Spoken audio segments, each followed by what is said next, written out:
France's economy is in trouble, and no one's talking about why. But here's the truth. Africa is cutting the cord. For decades, France built its wealth on the backs of its former colonies. But now, leaders like Ibrahim Traoré, Assimi Goïta, and Mamadi Doumbouya are rewriting history. The era of colonial taxes is ending. The CFA franc is on its way out, and France is feeling the heat. Moi, je pleure le peuple français. Mais quand même, il est bien pour l'Afrique. Il est un mal nécessaire pour nous. Ceux qui veulent se réveiller, se réveillent. Ceux qui ne veulent pas se réveiller, comme on le dit, on ne peut pas réveiller quelqu'un qui ne dort pas. Les Africains doivent se réveiller. Nous devons travailler à être indépendants, à faire au moins ce que nos peuples connaissent le bonheur. Et la lutte contre l'impérialisme, c'est ça. Il faut décoloniser les mentalités, prendre en compte toutes ces données-là, parce que le monde nous donne tellement d'exemples à voir. Pour eux, il n'y a pas de morale. Ils peuvent vous désigner aujourd'hui terroriste, mais demain, vous êtes un héros. Par leur simple bouche, ils décident de ce qu'ils font. Ils parlent de démocratie, mais ils se font eux-mêmes des coups d'État. But today, France is making headlines for something very different. Its national debt. It has reached a record 3.4 trillion euros. France is broke, not morally, that happened long ago, but financially. The nation that once dictated how others should manage their economies can't even manage its own. 3.4 trillion euros in debt, riots in the streets, governments collapsing like paper castles, and yet Paris still lectures the world about fiscal responsibility. In actuality, France is taking out of Africa trillions of dollars year in and year out. We are talking about giving you independence.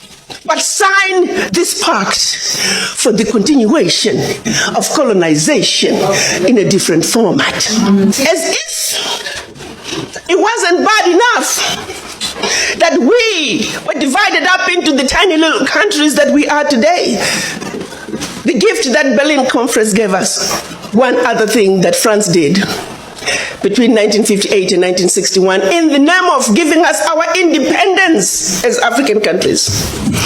France forced the Francophone, and I hate that terminology. There is no such thing as Francophone, Anglophone. They made it up.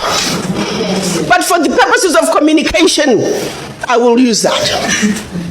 14 of those countries, they said, in order for you to get your independence from us, you must sign this document. You thought they could have found a better name for the document. The document was called the Pact for the Continuation. I repeat, the Pact for the Continuation of Colonization. We are talking about giving you independence. But sign this pact for the continuation of colonization in a different format. And I'm going to highlight some of those issues that they said you must agree to if you are going to be independent. Hello. Maybe we need to redefine the meaning of independence for the French. First, France said, you see, you monkeys, you don't know how to manage your money. We're going to demand that you deposit 85% of your bank reserves with the French Minister of Finance. Under the French Central Bank, under the control of the French Minister of Finance. Africa's rise did not begin with noise, protests, or grand speeches. It began in the quiet corridors of mineral-rich nations, in boardrooms once controlled by foreign companies, and in dusty mining towns where local engineers finally took control of the machines that shaped global industry. The shift was subtle at first: new agreements. Here, revised contracts there, but its impact would soon shake the entire European economy. For decades, Europe built its industrial might on Africa's raw materials: cobalt, lithium, bauxite, copper, platinum, rare earth metals, resources essential to its factories, its technology, its energy systems, and its future. But Europe always assumed the supply would remain cheap, abundant, and controllable. That assumption has now collapsed. The turning point came when several African countries, backed by powerful trade alliances, launched a coordinated mineral sovereignty program. This was not merely a negotiation strategy. It was a full-scale economic uprising. Countries like Congo, Zambia, Namibia, Guinea, Tanzania, and South Africa agreed that no mineral critical to global industry would leave the continent without strict conditions. Prices would be renegotiated, local processing would become mandatory, export limits would be introduced, and European firms, long accustomed to privileged access, would no longer enjoy automatic priority. The West underestimated the seriousness of this shift. European officials dismissed it as temporary resource nationalism something. They could persuade Africa to reverse with promises or pressure. But this time Africa was not bargaining. It was transforming. Across the continent, new refineries, smelters, and battery plants were constructed with support from China, India, Brazil, and the Middle East.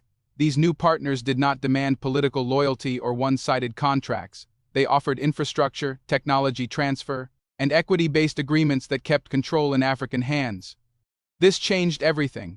For the first time in history, Africa no longer needed Europe to refine its minerals. The continent could produce finished goods instead of selling raw ores for pennies. And the moment Africa took control of the mineral value chain, Europe began to feel the pressure. The impact was immediate. European automobile manufacturers depended heavily on cobalt and lithium for electric vehicle production.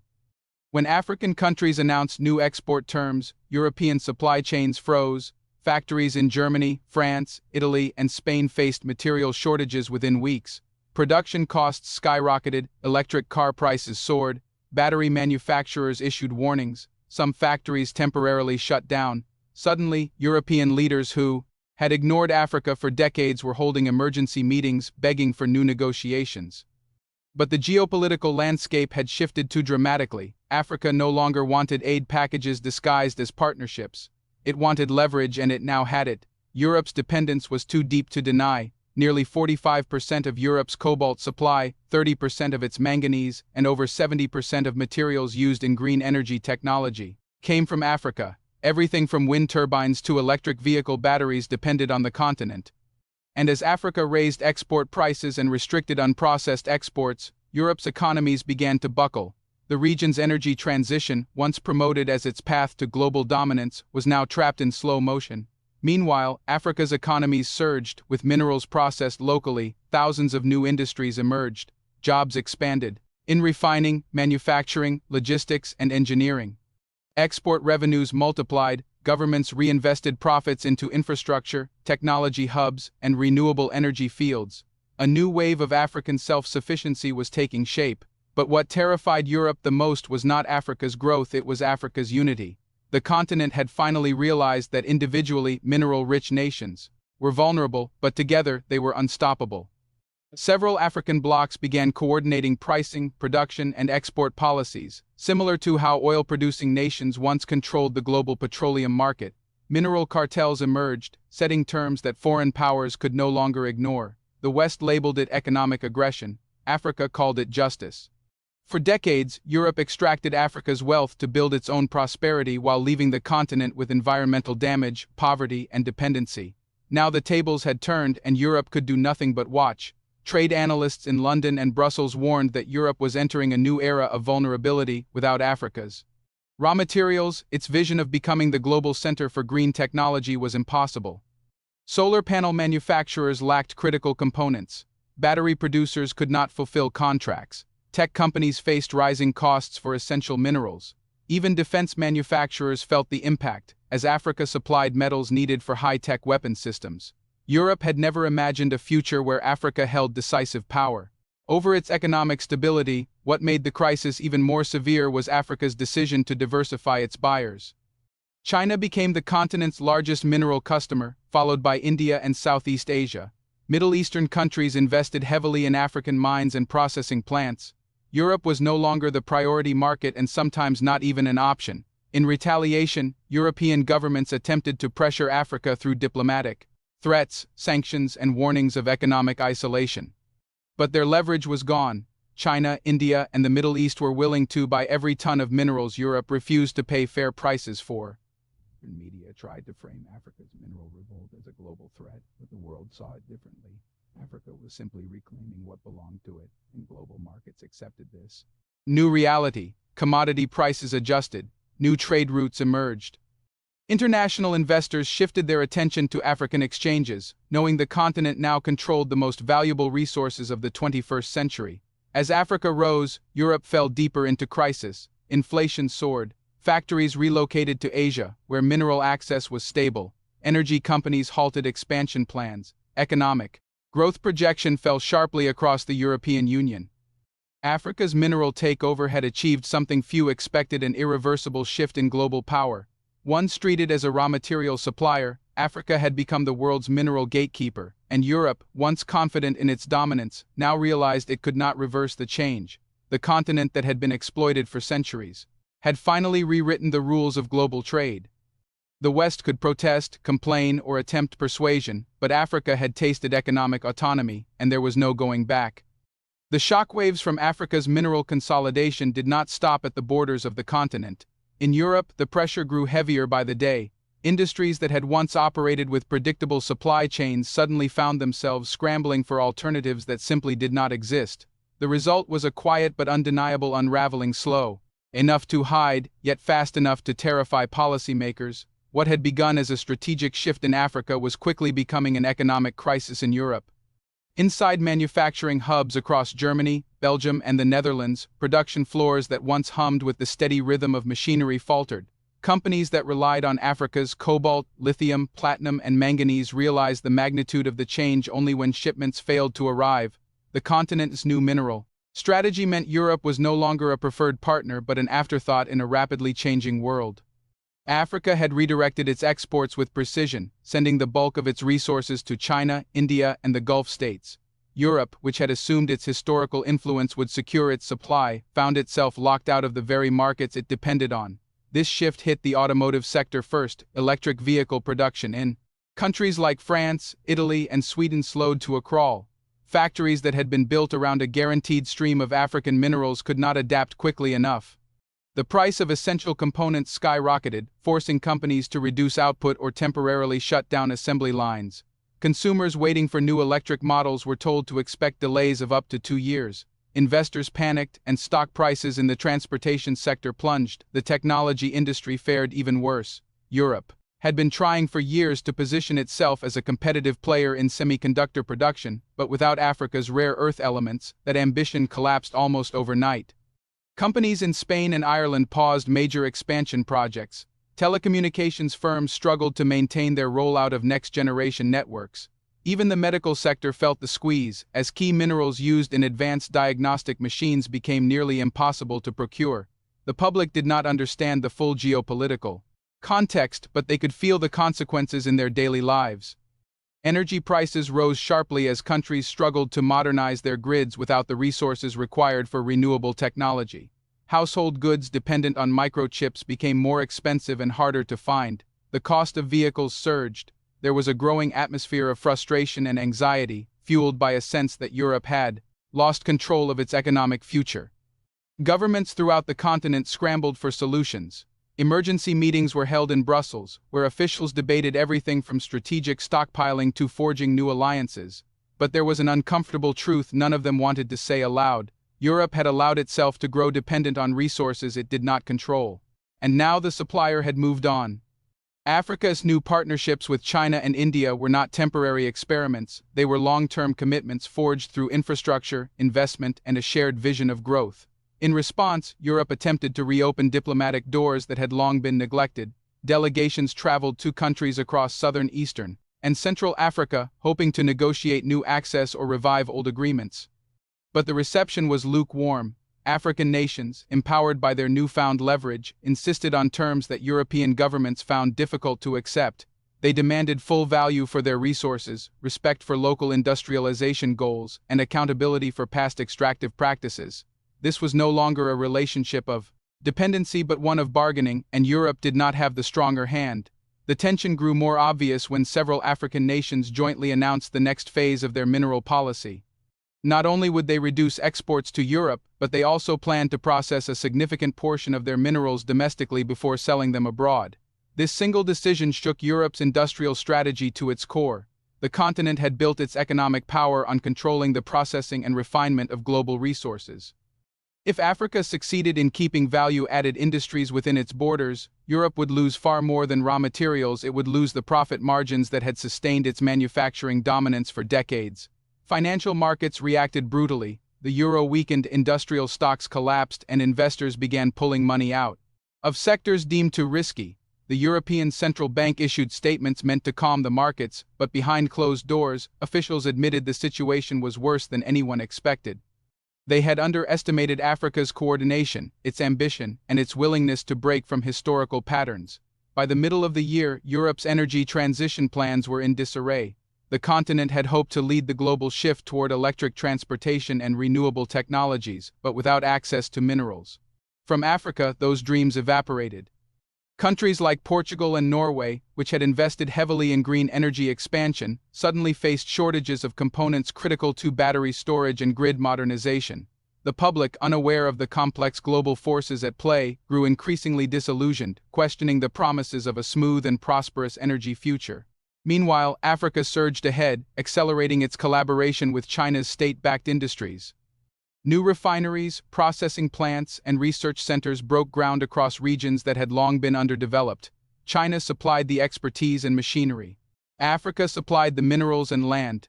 Together, they formed a partnership that Europe could not compete with, not in money, speed, or strategic alignment. It was a model that prioritized growth, efficiency, and mutual benefit, while Europe struggled with bureaucratic gridlock, political divisions, and economic stagnation. The imbalance widened rapidly. Shipping data revealed that mineral exports from Africa to Europe had dropped by more than 70% in just a few months. At the same time, exports to China increased dramatically, followed by rising shipments to India, Indonesia, and Brazil. The world was realigning, and Europe was on the wrong side of the transformation. European leaders faced mounting pressure from businesses, workers, and investors demanding immediate action. Some pushed for reindustrializing with local resources, but Europe simply did not possess the mineral reserves needed to compete. Others suggested turning to South America or Southeast Asia, but those regions were already tied to long-term contracts or lacked the capacity to replace Africa's supply.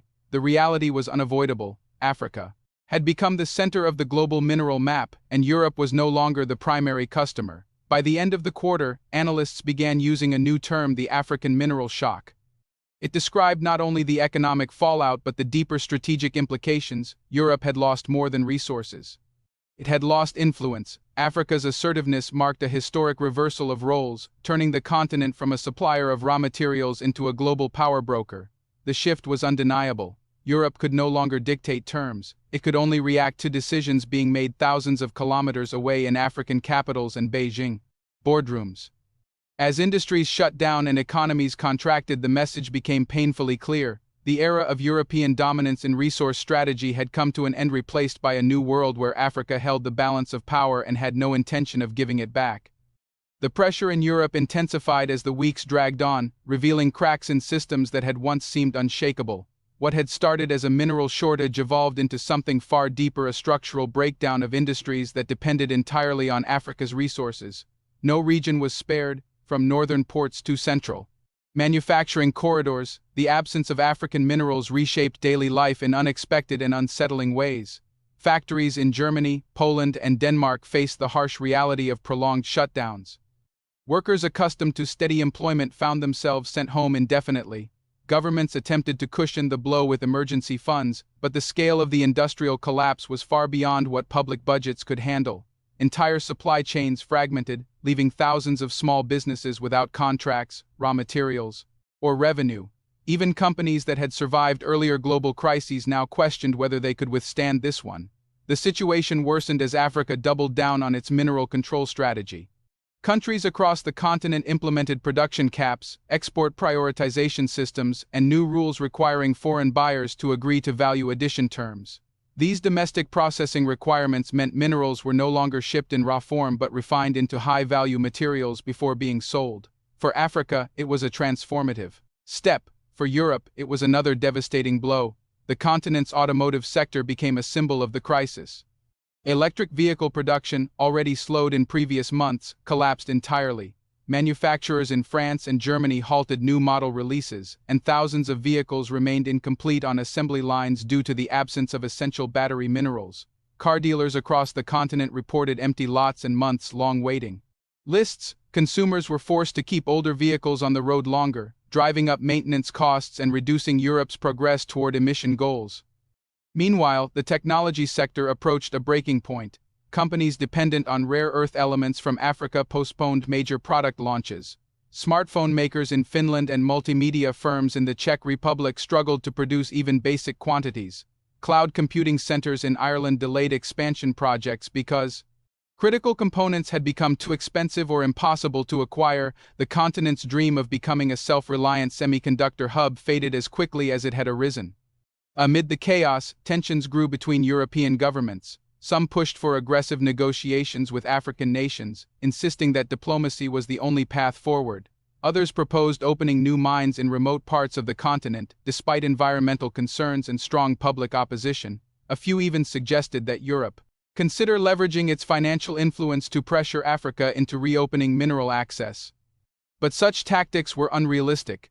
Africa had new allies: China, India, and the Gulf states, who offered investment, infrastructure, and political support without the conditions Europe often demanded. The internal political atmosphere deteriorated. Protests broke out in major cities across Spain, France, and Belgium. Demonstrators blamed government leaders for failing to foresee the crisis and accused industries of over-reliance on foreign resources. Public frustration mounted as energy prices rose, goods became scarce, and unemployment climbed.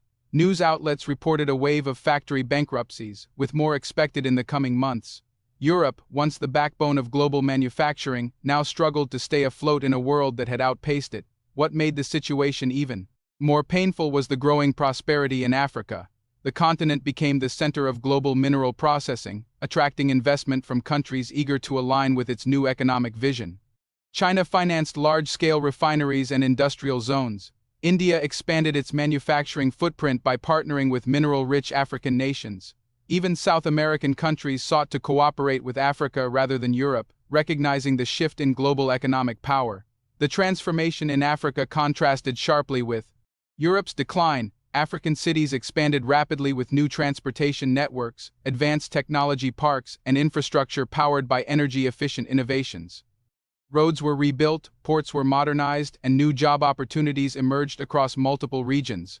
The continent's domestic processing industries created a thriving ecosystem, pulling skilled workers back from abroad and elevating living standards. For the first time in modern history, Africa was not the supplier of someone else's growth, it was the architect of its own. Europe watched this transformation with a mixture of disbelief and unease.